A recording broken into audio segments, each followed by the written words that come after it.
इंद्रियों के विषयों का जो अत्यंत जीवन के लिए आवश्यक है उनका प्रयोग जीवन यापन के लिए, ना कि भोग के लिए। जब हम भोजन पाते हैं तो रसेंद्रिय और प्राणों के पोषण का विषय है, मेरा नहीं है। अगर मेरा मैं पाता हूं ऐसा मान के तो उसका भोग कर रहे हैं, आप फंस जाएंगे उसकी आसक्ति में, आपको स्वाद फंसा लेगा, रसेंद्रिय बिगड़ जाएगी आपकी। प्रत्याहार कहते हैं अपने अपने विषयों के साथ संबंध न रहने पर इंद्रियों का चित्त के अनुसार हो जाना, अर्थात हमारे चित्त में जो भगवत चिंतन चल रहा है वो चल रहा है, हमसे आहार विहार आदि की जो क्रियाएं हैं वो हो रही, उनके सुख स्वाद की तरफ हमारा आकर्षण नहीं, ये प्रत्याहार है। अगर आपका भगवत विस्मरण हो रहा है तो आप जिस इंद्रिय की क्रिया में हैं आप उसका सुख भोग रहे हैं, ये आपकी साधना में बाधा पहुंचा देगी। पा रहे हैं प्रसाद जय लाडली जी की, और नाम चल रहा है, नाम के चिंतन में चित्त से नाम नहीं हट रहा है तो आपको कोई फंसा नहीं पाएगा। अगर इंद्री जो विषय का संयोग कर रही है उसी में आप तन्मय हो रहे हैं तो आप फंस रहे हैं, आप साधना में बाधा खड़ी कर रहे हैं। धारणा हमारी पुष्ट होनी चाहिए, श्यामा श्याम के सिवा कोई मेरा नहीं, मेरे चित्त की स्थिति एकमात्र श्यामा श्याम के भरोसे, श्यामा श्याम के आश्रय में, श्यामा श्याम की ही चिंतन में, इसे कहते हैं धारणा। और ये धारणा जिसकी सिद्ध हो जाती है वो श्यामा श्याम में हो जाता है, मन बुद्धि चित्त हम सब श्यामा श्याम में। धारणा बहुत उत्तम स्थिति है। स्वप्न में भी जागृत में भी हर समय अपने आराध्य देव छाए रहते हैं। महाप्रभु कह रहे जागृत स्वप्न सुषुप्ति स्फुरत में राधा पद, ये धारणा। चित्त वृत्ति का आराध्य देव में तैल धारावत जाना उसे ध्यान कहते हैं।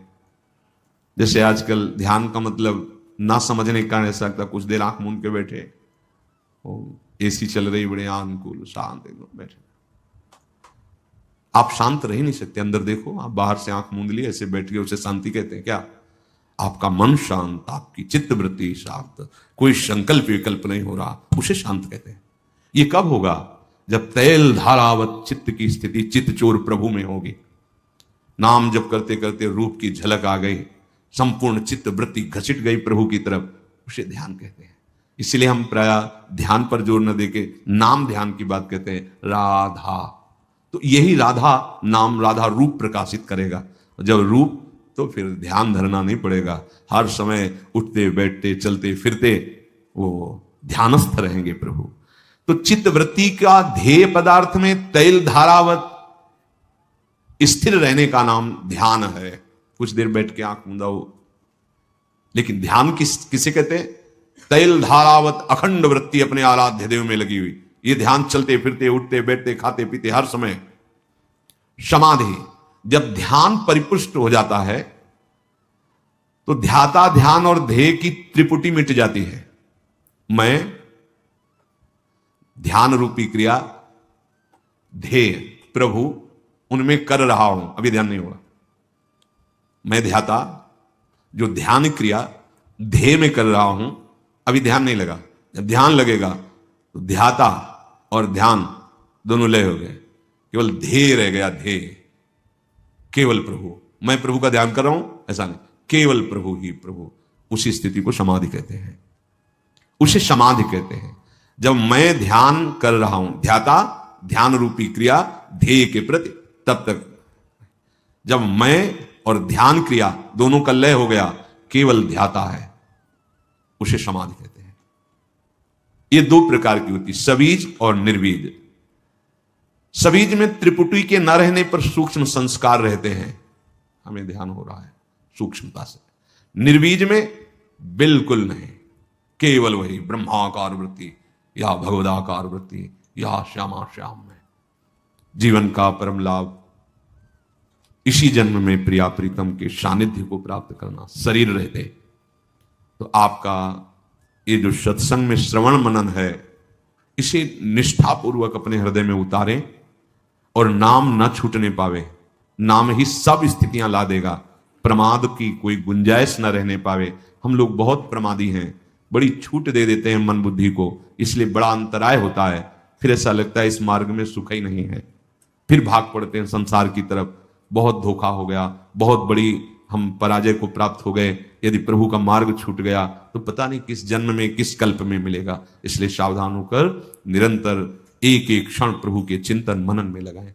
अपने इस परमानंद में, परमार्थ मार्ग में थोड़ी भी बाधा बर्दाश्त मत करो। ध्यान से सुनो, तुम्हें एक अनुपम सुख चाहिए, अनुपम शांति चाहिए, एक विलक्षण आनंद की तुम भोक्ता, क्योंकि तुम्हारा स्वरूप ही है आनंद। अब इधर जो तुम भोक्ता बनकर उस सुख को खोज रहे हो, नहीं है। अब तुम्हें जो परमार्थ मार्ग मिला है, तो कह रहे हैं अपने परमार्थ मार्ग में परमार्थ सुख की जरा भी बाधा को बर्दाश्त मत करो। अगर बर्दाश्त करोगे, चलेगा इतना तो वो गिराता चला जाएगा आपको। नहीं, सावधान हो जाओ। बिना दंड के ये सुधरने वाले नहीं है, प्यार से सुधरने वाले। सुधर जाए बढ़िया, समझ लो। और अगर आप अपने को भोक्ता मानकर इनको थोड़ा भी परमार्थ बाधक बातों में सपोर्ट देंगे, ये आपको गिरा देंगे। बहुत फिसलन वाला मार्ग है, बहुत फिसलन, बहुत संभाल संभाल के, बहुत कदम दृढ़ रखते हुए चलना है।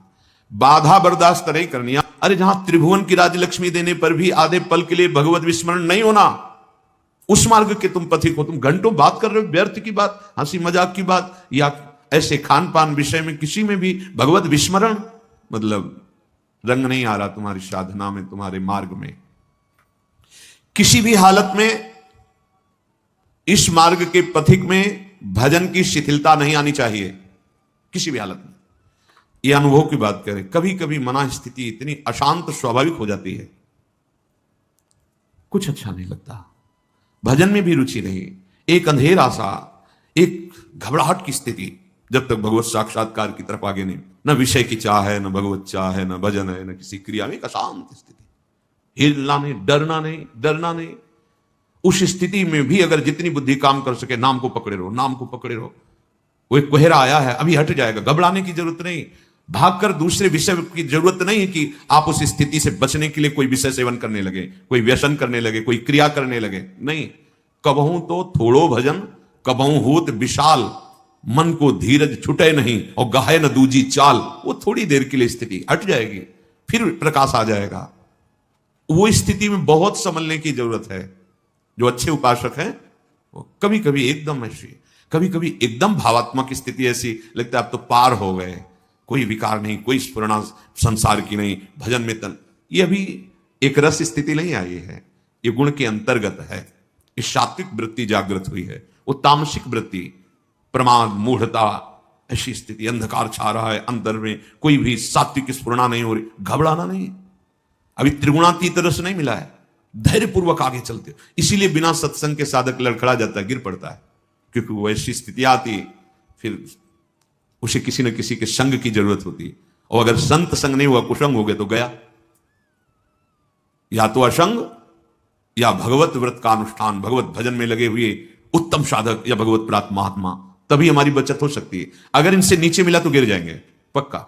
वो ऐसी बात होगी, ऐसी सलाह होगी, वो गिर जाएगा। अपने निर्दोष साधन को बिना किसी भय, संकोच, लोक लज्जा, अपने साधन में लोक लज्जा भी नहीं।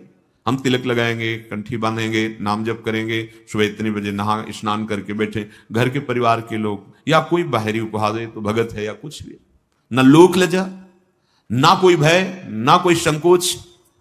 अपने साधन को निर्दोष रखते हुए चले, उसे नियम कहते हैं। जो आपको नियम मिला है, दिनचर्या मिली, उसमें तुम्हें बाधा बर्दाश्त नहीं कर। हम लोग बहुत कमजोर हैं, हम हर बाधा को स्वागत पूर्वक आओ स्वीकार कर लेते हैं। भजन छूटा, सद्बुद्धि छूट रही, हम मनोरंजन में लगे। अरे भाई, यही अवसर है मन भंजन का, यही अवसर है इंद्रियों को समाहित करके भगवत स्वरूप में लगाने का। अब आप बर्दाश्त कर रहे हो विघ्न, तो आप जानो फिर क्या हो सकता है, क्योंकि आपकी स्वीकृति है। बहुत बहुत बहुत सावधानी की जरूरत। साधन में कहीं बाहरी दिखावा भी ना आ जाए, ये भी ध्यान रखें। कहीं बाहर लोगों को ये दिखाने के लिए कि हम भगत हैं। देखो, अभी पहले कहा, लज्जा नहीं, संकोच नहीं, भय नहीं, अपनी दिनचर्या बिल्कुल, वो भगवत रिझावे के लिए, जगत रिझावे के लिए नहीं।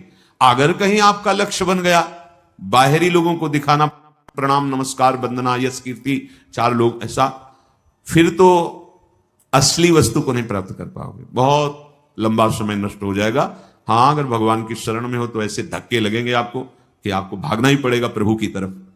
ऐसे विघ्न उपस्थित हो जाएंगे कि उधर कदम नहीं बढ़ा पाओगे, भागोगे प्रभु की तरफ, पर पता नहीं वो कब समय दे।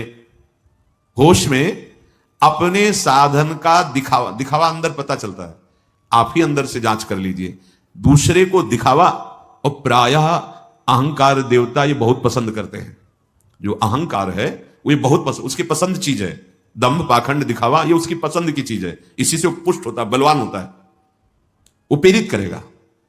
हम ऐसा बोले जिससे चार लोग समझे हम ज्ञानी हैं, हम ऐसे बैठे जिससे चार लोग समझे ये योगी है, महात्मा है।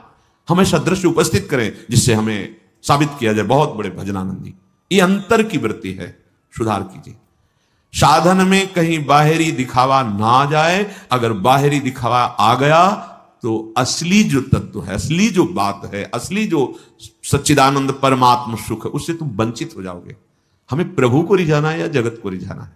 जब आप प्रभु को रिझाने की चेष्टा करेंगे तो सारा जगत आपसे रिझ जाएगा। जा पर कृपा राम की हुई, ता पर कृपा करे सब कोई।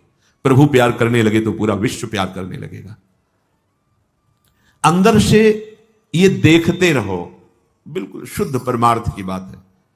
अंदर से देखो, जब आप अंदर से सच्चे साधन में लगे हो, बाहर से तुम्हें कोई कहे ना पाखंडी, दम्भी, दिखावा, ये वो, तो मुस्कुराहट आएगी। जब अंदर से दम्भ कर रहे हो, फिर तुम्हें कोई दम्भी कहेगा तो तुम गाली दोगे, लड़ जाओगे, निंदा करने लगोगे। ये पहचान है कि दम्भ है तुम्हारे अंदर, उसको बुरा लगा। जैसे कोई निंदा कर रहा है तो आपके कान में पड़ा, तो सबसे पहले बुद्धि का कार्य होता है, वो तुरंत जांच करेगी। अगर सत्य मार्ग में चल रहे हो, ये जो बोला गया कोई लक्षण है अंदर, पूरी जांच कर, नहीं ठीक है, प्रभु की बड़ी कृपा है। मुस्कुराया, चल दिया, उसको बुरा ही नहीं लगा। जैसे आप गोरे हैं, आपको कहे काला कलूटा, तो आप नाराज हो जाएंगे क्या? क्योंकि आपको पता है आप गोरे हैं, आप नहीं नाराज होंगे। और काला कलूटा है और उससे कहे भी कि क्या यार गोरे हो तुम, उसको बुरा लगेगा क्योंकि वो नहीं गोरा है। ऐसे ही यदि सच्चाई से तुम भगवत मार्ग में चल रहे हो और तुम्हें कोई कह रहा है कामी है, क्रोधी है, लोभी है, पाखंडी, दम्भी है, तो आपको पता है ना कि गुरु कृपा से इन दोषों का शांत, प्रसन्न, आपके अंदर उत्तेजना नहीं पैदा होगी। और यदि है तो आप ये साबित करने के लिए कि नहीं है, आप लड़ पड़ेंगे। आप, ये अंदर की बात है, सूक्ष्म बात है। आप बहुत सुंदर सुंदर पदार्थ खा के निकले हैं और बाहर कोई कह रहा है ऐंठ के चल रहा, भूखों मरता है, हमें पता है, तो आपको क्या होगा? हंसी आएगी। ये अभी अभी तो खीर पूड़ी से पाके आ रहे हैं, ये तो ऐसा बोल रहा है, अच्छा ठीक है। और आप भूखे हो कई दिनों से, ऊपर से ऐसे घी पूछ के ऐसे चले, और लोग बहुत कहे क्या यार हलवा खा के आया है, तो छाती जलेगी कि नहीं, रोटी भी नहीं मिली तो हलवा की बात करते हो। ठीक ऐसे ही दम्भ और सच्चाई का है। आप सच्चे भगवत मार्ग के पथिक बनेंगे। पूज्य श्रीपाद उड़िया बाबा जी महाराज कहते हैं कि जब अपनी भाषा में जैसे जो हम जानते हो बात करता है तो हमें समझ में आती है, लेकिन विदेशी भाषा में जैसे तुम्हें ज्ञान ना हो, तुम्हें बल भर गाली दे रहा हो, निंदा कर रहा हो, तो तुम क्या करोगे? पता ही नहीं वो भाषा ना, तो ऐसे सुनोगे, कुछ बोल रहा हो, चल दोगे। जब तुम्हारी भाषा में ऐसे तुम्हें गाली दे, निंदा दे और तुम चल दो, तो जान लो कि तुम सच्चाई के मार्ग में चल रहे हो।